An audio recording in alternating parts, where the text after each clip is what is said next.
The Premed Years is part of the MedEd Media Network at mededmedia.com. This is the Premed Years, session number 237.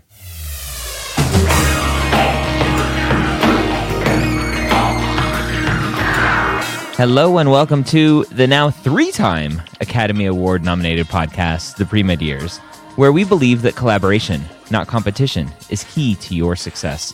I'm your host, Dr. Ryan Gray, and in this podcast, we share with you stories, encouragement, and information that you need to know to help guide you on your path to becoming a physician. Welcome to the Premed Years podcast. If this is your first time here, welcome. If this is not your first time here, welcome back. Back by popular demand. Last week, we had the hashtag Bring Allison Back, and so I think there was one person that said Bring Allison Back, so I brought her back. You are so rude. There were a couple more than one. That's all right. I just feel like, anyway, poor treatment by the host, and yet I still come back. And you come back. That's because I'm dedicated to all of you. Of course you are. So welcome back, Allison. So you heard me mention at the beginning, three-time nominee for the Academy of Podcasters Best Science and Medicine podcast. Woo woo! Of course, I'll probably lose again. Well, you're up against NPR and like Invisibilia. That's okay. That's okay. I'm nominated. That's all that matters. That's awesome. 3 times. I don't know how I keep getting nominated. Somebody out there knows me.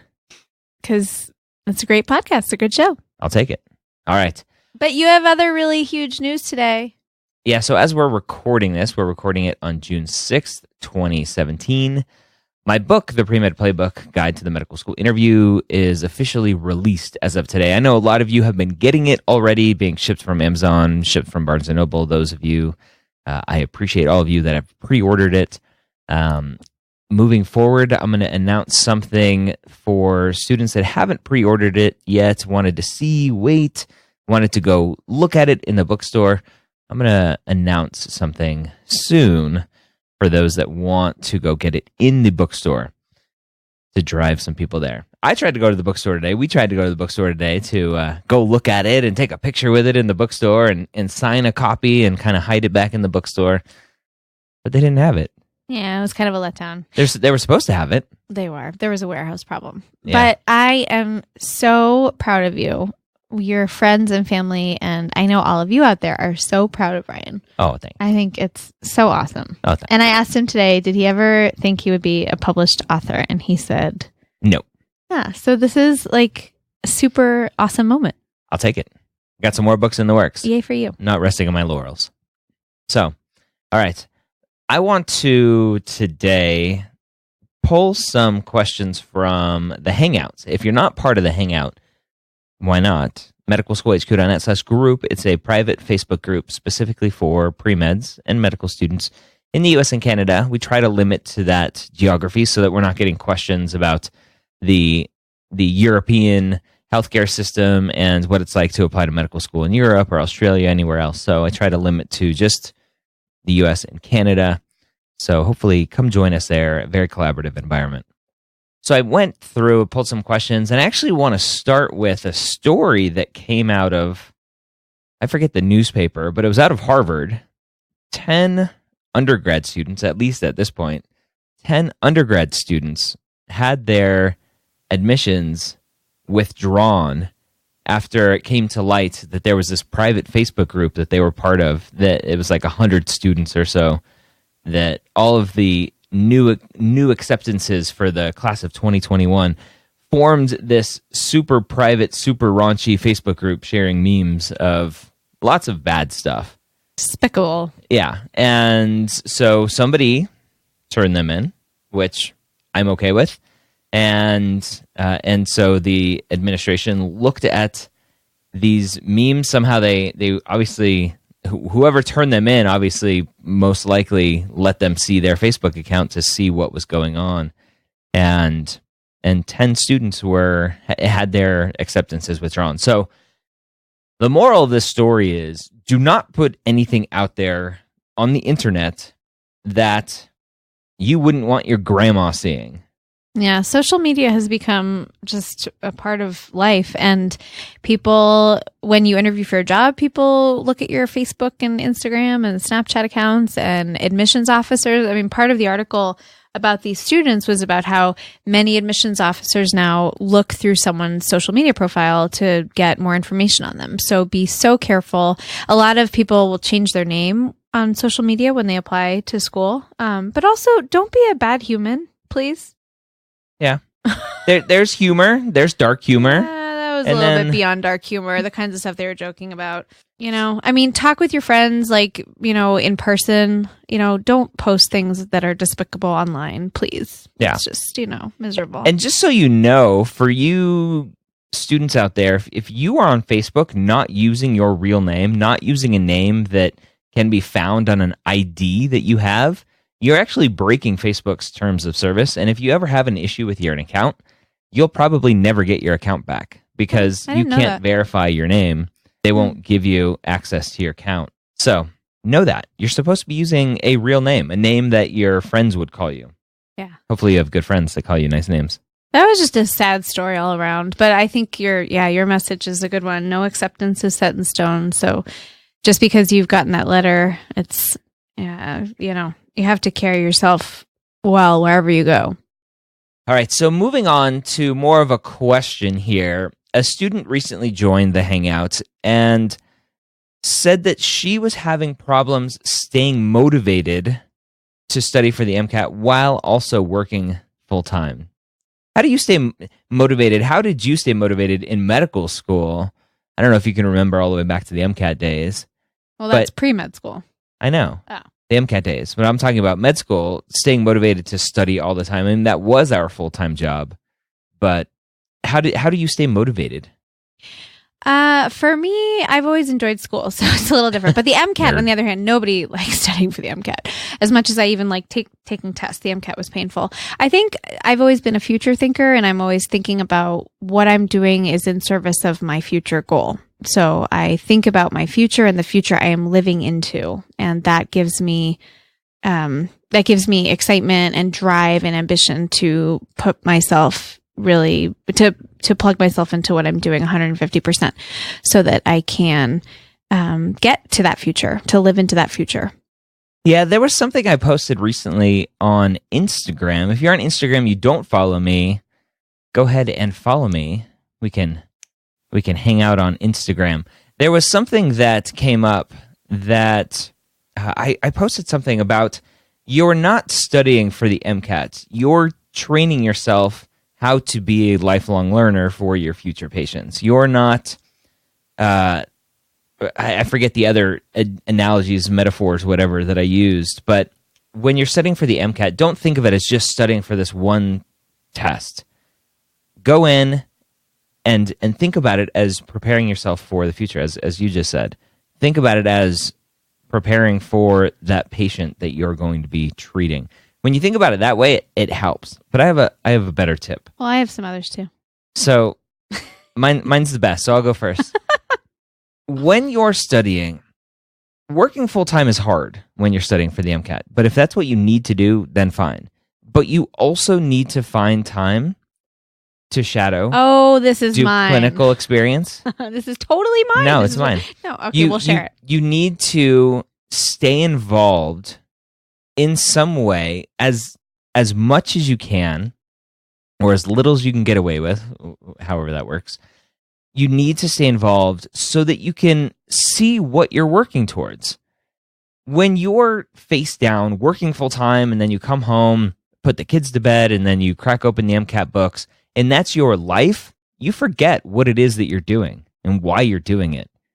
So when you're struggling, sitting through that 7.5 hour full length, and you're not improving your scores, and you're pulling your hair out, you have to maintain some sort of clinical experience so that you can be around patients and you understand why it is that you're doing it.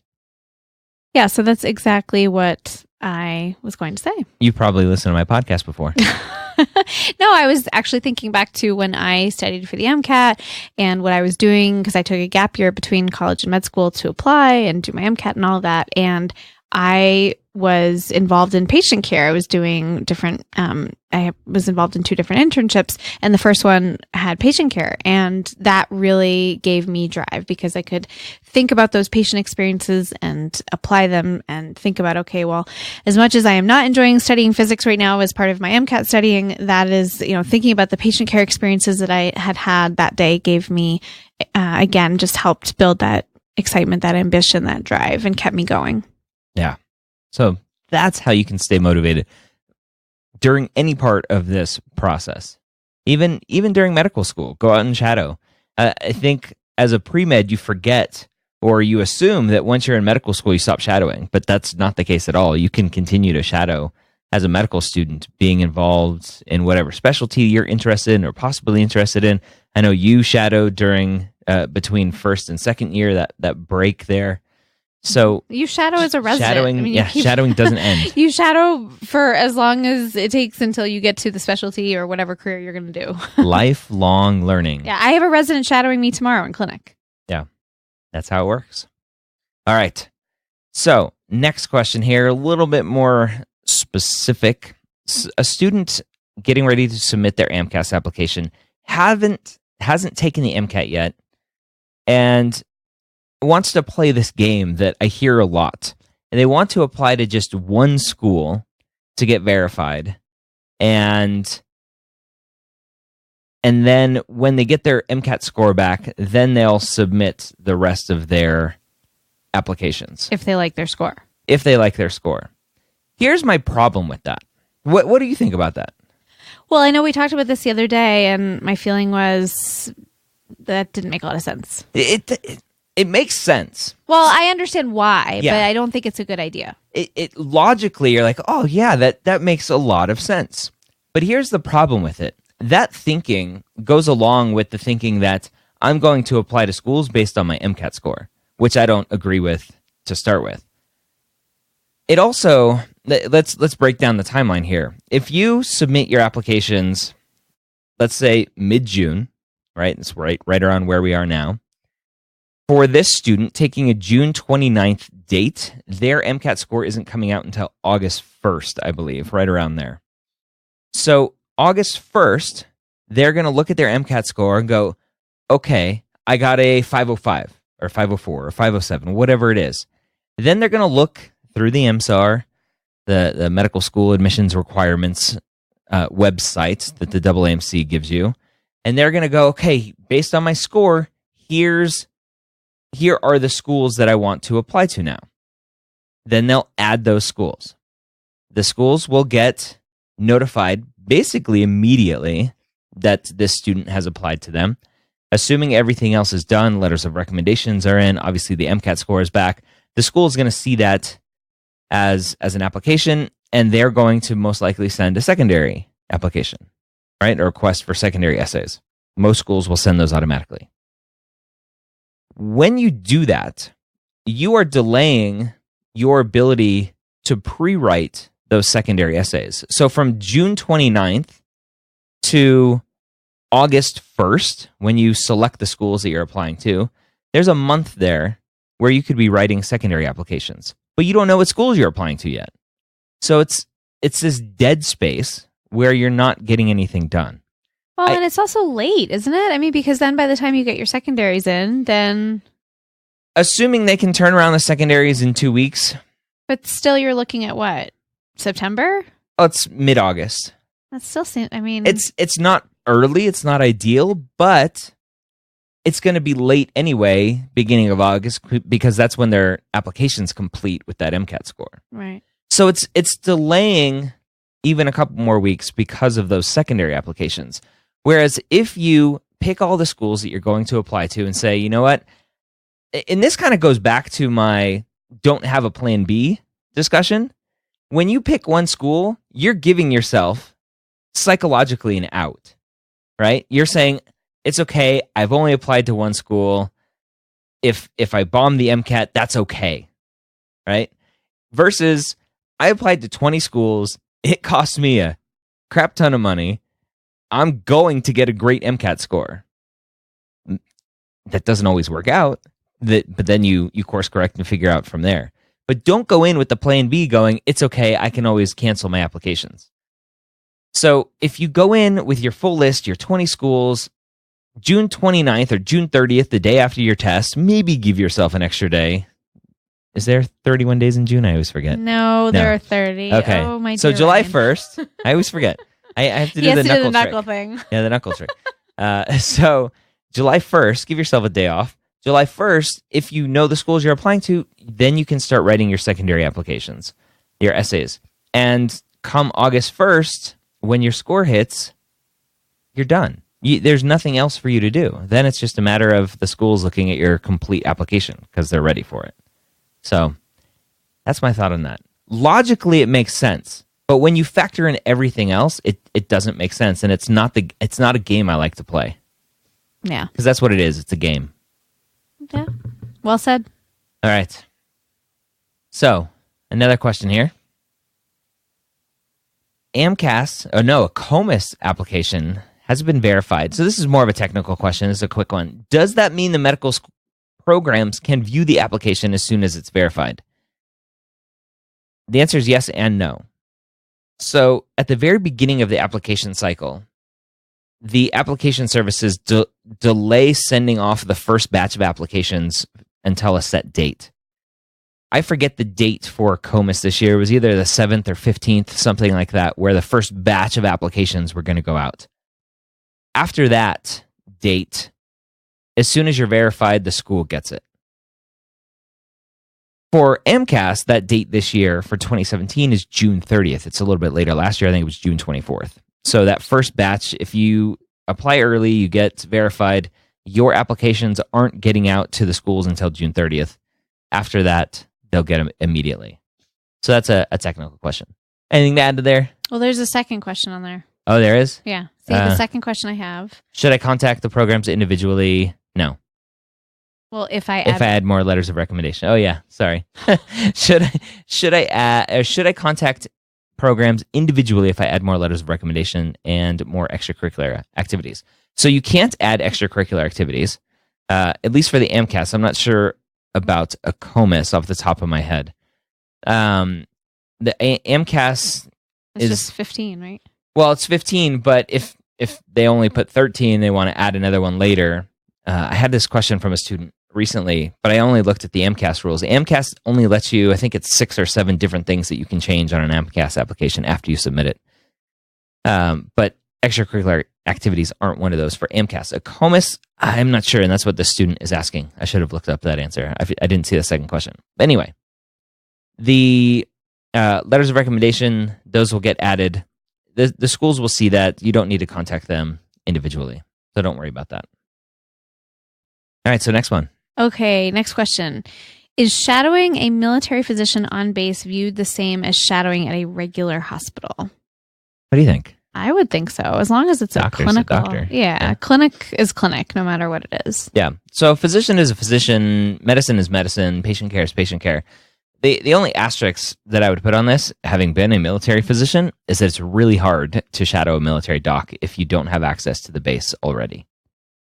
Even when you do have access to the base, it's up to the chief medical officer, basically, whoever that is for whatever branch of service that you're looking at shadowing. It's up to them to decide what their rules are for shadowing. So it's kind of like any other hospital clinic setting that shadowing rules are different everywhere. But for a military hospital, a military clinic, it's even harder because then you need access to the base as well. And given our heightened level of security these days, access to the base typically isn't given unless it's really needed. Did you ever have anybody shadow you as a military physician? No, not that I know of. No. I don't remember. You just had a lot of airmen come talk to you. A student that I'm working with this application cycle, she's in the military applying to medical school, and she shadows physicians at her base. So what does she do? But it doesn't matter. But oh, well, I was just curious. Yeah, it doesn't matter. Because there are probably certain things that you do in the military that would make it easier to shadow a military physician. That's why I'm asking. No, it's just access to the base, really. Yeah. It helps. All right, so next question here. A dilemma about residency. This student is from California. still has the option to become a resident of California, currently a resident of Florida, applying next year to medical school, asking about changing residency in order to have a better chance of getting in back home in California. Or should I keep my residency status in Florida? What do you think about that? If you want to go back to California, you should definitely change your residency back to California. It's very, very hard to get into California medical schools from out of state. So if you want to go to school in California, then change your residency back. That's what I would say. Yeah, it's as simple as that. What do you want? Do you want to go to California, or do you want to go to Florida? Obviously, there's no safety net anywhere. Like, oh, if you change your residency to California, you get into a California school. There's no guarantee. You could move to California and get into a Florida school, and now you're an out-of-state resident, paying out-of-state tuition. So there's no guarantees. But I've talked to a lot of students in the middle of their application cycle are moving, and I'm like, really? Why are you moving? You're risking being a non-resident everywhere. Yeah. Right? If you leave one state, then depending on the state rules and laws, whatever their residency laws are, and I'll give you a specific case here in a second, but you're possibly losing the residency of the state that you're moving from, and it typically takes a year to get residency to the state you're moving to. Mm-hmm. So you don't want to screw yourself and be a resident of nowhere. Be like that was that Tom Hanks movie where he's stuck in the terminal. Oh, yeah. Oh, it's called Terminal, isn't it? Yeah. He's stuck in the terminal because he doesn't have a visa. He doesn't belong to a country. Yeah. So one student that I'm working with this year, she's moving from Kentucky to Texas, and I said, "Don't do it." Luckily, for some reason, Kentucky, and I don't know if it's a statewide thing or just the University of Kentucky. I said, call the schools, call the states, find out what all of the rules are. So she called the University of Kentucky. Her parents live in Kentucky, still have a house in Kentucky. Based on that fact alone, University of Kentucky still considers her an in-state resident, even if she's living in Texas. Even though she's... As a non-student. Wow, interesting. She's a non-trad, out of school. And she's not a minor, clearly. Correct. Yeah, that's interesting. So if you're planning on moving anytime around to applications, talk to schools, talk to states, figure out what the rules are around that. It's important. That is one of the things you can change on your application after you've submitted it. Is it? Your address, yes. I remember that specifically. Cool. Good to know. Mm-hmm. Name, address, letters of recommendations. I don't have the full list in front of me, but those are some of them. Obviously, schools, you can add schools to your list. Yep. All right. So not a question, but a general statement. I found out today that I'll be speaking at the UC Davis pre-health conference, the Premed conference. Very exciting. Which is pretty cool. It's the world's, I think it's the world's largest Premed conference. It's at UC Davis every year. I think they're expecting 4,500 students this year. Wow. Which is a ton. I'll be speaking about non-trads, since obviously I love non-trads and being part of old Premeds or being old Premeds. I'll be speaking about how non-trads should be able to know their worth as a non-trad, know why their story is important and how to tell it. Very cool. So if you're in the area or if you can make the trip, it's October 7th at UC Davis. So obviously Davis, California. You fly into Sacramento, I think is the closest place to fly into if you're flying in. And I know I met a couple of people there last year, flew in from Texas, flew in from other places, not just to meet me, but I'd like to think that they wanted to meet me.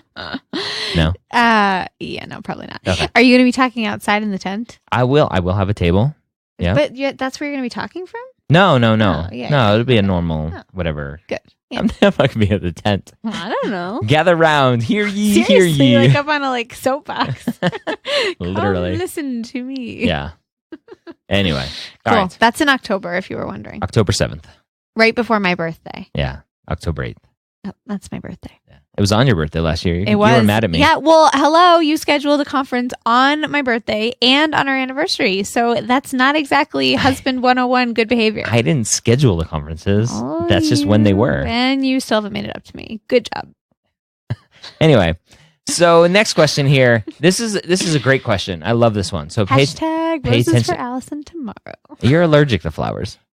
Damn it. I got lucky with that one. Anyway, so next question. How do you all, they put y'all, how do you deal with family that doesn't seem to understand that to have a good grade, they said mark, so I'm assuming they're Canadian. That's Canada. To have a good grade, you have to study.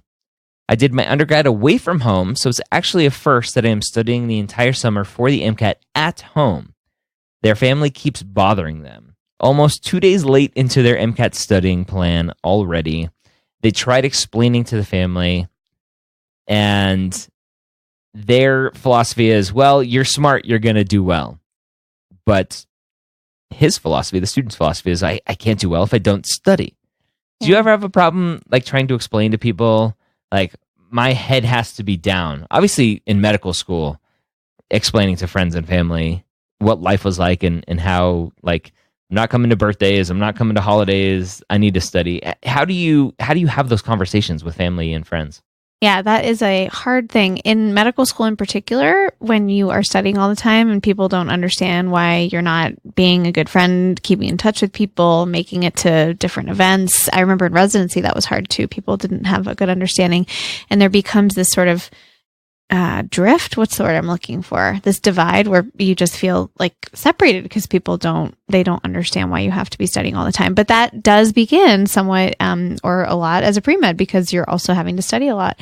And I think you just do the best you can. At the end of the day, if your family loves you, they'll let you be. And they don't need to get it because they're not going to medical school. You are. You're the one who needs to study. You're the one who's going to take the MCAT. So if they can love you and support you and let you be, great. If they can't, then go to a library, go to a bookshop and just get space.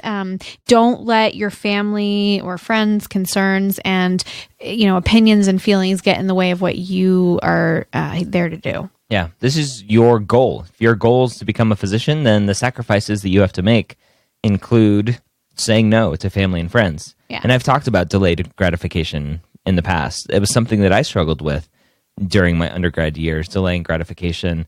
Friends were going out on a Friday night, and I was supposed to be studying for the MCAT, and I decided to go out and have fun with friends and party.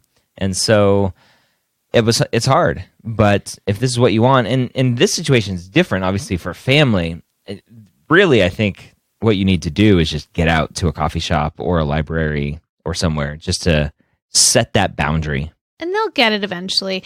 It is a very long journey. And it's funny because in clinic at work every now and then people will ask me, oh, how many years did it take you to get here? And I tell them, well, there are 4 years of college, 4 years of medical school, 4 years of residency, 1 year of fellowship. So 12 plus. And people just sort of look at me with like an open jaw. And so people don't get it. They're amazed and just it's just not normal for most people to have to spend that much time with your nose in a book and that much time studying and working and not sleeping and not eating and all those things. So if they don't get it, that's okay. It's probably the beginning of them not getting it for quite a long time. So get used to it and know that there are other people that are studying just like you who are pre-med who do get it. So go to the Hangout and vent. Yeah. Go to the Hangout and vent. medicalschoolhq.net/group. All right, so those are the questions that I pulled tonight from the Hangout. If you're not part of the Hangout, again, medicalschoolhq.net. Allison, thank you for joining me tonight. Thanks for having me. Thank the listeners for putting the effort in. I appreciate your support so much, especially with this rough host over here. He gives me a hard time, but I come back for all of you, and I appreciate your love, and I think you guys are awesome, and keep up the good work. So I mentioned the third nomination for Best Podcast in Science and Medicine. That is happening at the end of August. End of August in Southern California in Anaheim. I will probably be doing a meetup then, so stay tuned for that. Again, another good reason to be part of the Hangouts. I'll put that event in the Hangout. So end of August, the conference is 23, 24, 25.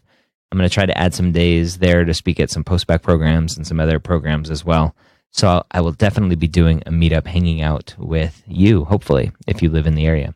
I know a bunch of you do. So yeah, I think that is all I have. So October at UC Davis, so Northern California. August, Southern California. November in Florida is Premed Fest. Again, I'll have some more details of that coming soon. So that is all I have for you today. Thank you again for joining us here every week. Hopefully, if you're not subscribed, please subscribe in your podcast app. Open it up, whether you're on an Android or an iPhone, subscribe so that every week you get, hopefully, Allison and me here on your podcast player of choice. Have a great week. We'll see you next time here at the Medical School Headquarters and the Premed Years Podcast.